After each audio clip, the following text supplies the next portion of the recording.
আপনি কি বাংলাদেশকে মধ্যযুগে নিয়ে যাবেন? আমি ওই যুগে যেতে চাই যেই যুগে 1 টাকায় 8 মণ চাল পাওয়া যেত। তো আমার ওই দেশে যাওয়ার ওই মধ্যযুগে যাওয়ার মধ্যে এত খারাপ কি আছে যেটা তোমার আজকের এই যুগে তার চেয়ে অনেক বেশি? আমরা যদি আমাদের খুব আশপাশের কয়েকটা দেশের দিকে তাকাই, সিঙ্গাপুর 1965 সালে মালয়েশিয়া থেকে আলাদা হয়ে স্বাধীন রাষ্ট্র হয়েছে।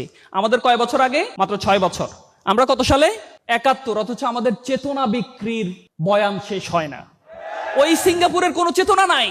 ওই মালয়েশিয়া যারা 1957 সালে ব্রিটিশদের থেকে আলাদা হয়েছে তাদের কোনো চেতনা নাই। সমস্ত চেতনা বাংলাদেশে পাবেন আপনি। এন্ড দ্যাটস ওয়াই 54 বছর পরে এসে আমাদের ডলার কত? 2690। আর সিঙ্গাপুরের কত? $90,000। Can you imagine?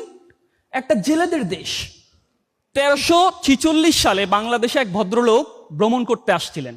উনি বাংলাদেশে ভ্রমণ করতে আসে উনি একটা কোট করছেন বাংলাদেশ নিয়ে, যে এমন একটা দেশে আমি আসছি, এমন একটা জায়গায় আমি আসছি যে জায়গাটা হচ্ছে 1 টাকায় 8 মণ চাল পাওয়া যায়। এমন একটা জনপদ, যেই জনপদে আমি ঘুরতে আসছি, যেটা হচ্ছে দুনিয়ার স্বর্গ, যেখানে আপনি খুব অল্প টাকায় আপনার মানে এত প্রাচুর্য, এত সম্পদ পৃথিবীর ওই সময় আর কোথাও ছিল না। কতশো সাল?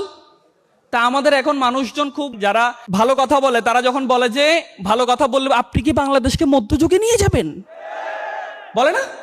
তো মধ্যযুগ তো আমি ওই যুগে যেতে চাই যেই যুগে 1 টাকায় 8 মণ চাল পাওয়া যেত। তো তাহলে আমার ওই দেশে যাওয়ার ওই মধ্যযুগে যাওয়ার মধ্যে এত খারাপ কি আছে যেটা তোমার আজকের এই যুগে তার চেয়ে অনেক বেশি আছে? কি আজকের এই জায়গায় আপনার আজকের এই সোসাইটিতে আপনি অনেক চাকচিক্য দেখবেন, তাই না? কিন্তু আপনি মাস শেষে 50,000 টাকা পাওয়ার পরে আপনাকে চিন্তা করতে হবে বউ বাচ্চাকে নিয়ে আপনি একটা ভালো জায়গায় খেতে যাইতে পারবেন কি পারবেন না, বিকজ আপনার মানি ব্যাগের সামর্থ্য নাই। রাইট? তাই কিনা? অথচ আমরা ওই যে ব্যঙ্গ করি যে মধ্যযুগে যাওয়া যাবে না, বাংলাদেশকে মধ্যযুগে নিয়ে যাওয়া হচ্ছে, ব্যঙ্গ করি। কিন্তু সো সত্যিকার অর্থেই আমি যদি একটা সমৃদ্ধ দেশ যদি আমরা চাই, ধরেন আমি চাই যে আমাদের দেশটা একটা উন্নত দেশ হোক। কাদের মাধ্যমে? ইঞ্জিনিয়ারদের হাত ধরে, আমার আপনার হাত ধরে। তো একটা উন্নত দেশ, এটা তো একটা ভেইগ একটা ওয়ার্ড।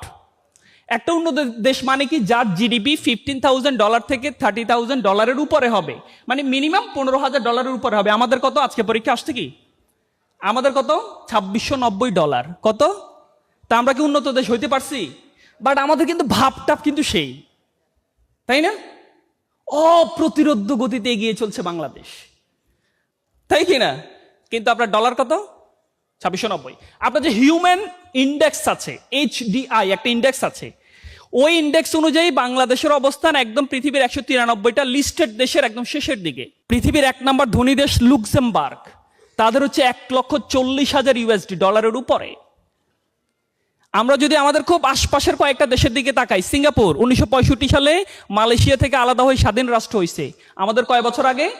মাত্র 6 বছর। আমরা কত সালে? 71। অথচ আমাদের চেতনা বিক্রির বয়ান শেষ হয় না।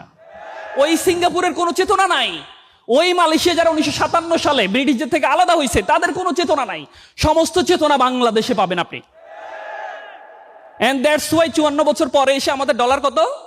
2690। আর সিঙ্গাপুরের কত? $90,000। Can you imagine?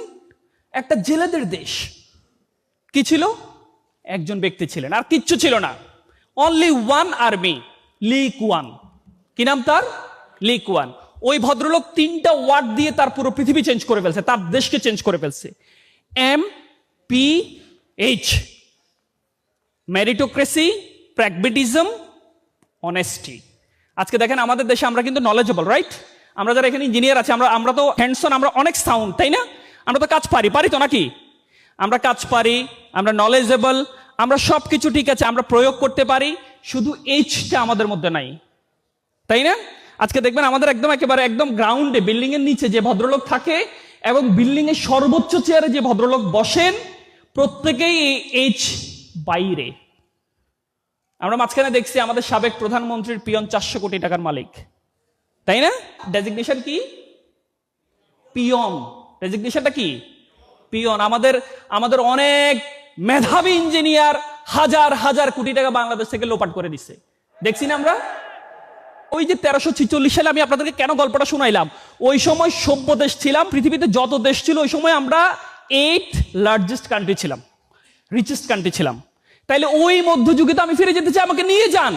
যেই যুগে গেলে আমাকে বলা হবে যে তোমরাই হচ্ছে পৃথিবীর স্বর্গ, যে যুগে গেলে আমাকে খাদ্যের অভাবে টেনশন করতে হবে না, যে যুগে গেলে আমি স্যালারি পাওয়ার পরে বাজারে গিয়ে আমাকে টেনশন করতে হবে না যে আমি কয় টাকার বাজার করব, ওই যুগে আমাকে নিয়ে যান। কিন্তু পারবে না তো, কেন পারবে না? কারণ ওই যুগের মানুষজন সৎ ছিল। বাট আজকের মানুষজন ওই যে আপনার যে প্রাচুর্য ছিল, সম্পত্তি ছিল, সব বিদেশে বিক্রি করে দিয়ে এখন কি তলাবিহীন ঝুড়ি, এখন কি তলাবিহীন আমরা ঝুড়ি। তো এই যে তলাবিহীন ঝুড়িটা হইলাম, আমাদেরকে বানানো হইল, কারা বানাইছে? আমাদের রিক্সা চালক, আমাদের ড্রাইভার, আমাদের একদম দিনমজুর শ্রমিক, আমাদের লেবার প্রজন্ম, কারা? আমরা যারা চেয়ারে বসে আছি, রাইট?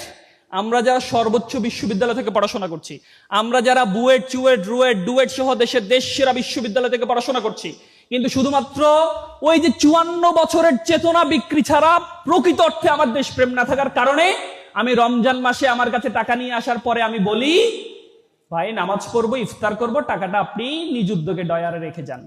আমি ধরতে পারবো না আমি রোজা রাখছি, তাই না? সো ওই যে এমপিএইচ থিওরিটার কথা কেন বললাম? সিঙ্গাপুরকে সত্যিকার অর্থে যে আজকের সিঙ্গাপুর হইছে, 3টা ওয়ার্ড: মেরিটোক্রেসি, মেধাকে মূল্যায়ন করতে হবে, প্রায়োগিক নলেজ থাকতে হবে, এন্ড দেন ফাইনালি খুব ইম্পর্টেন্ট অনেস্টি, এটা থাকতে হবে।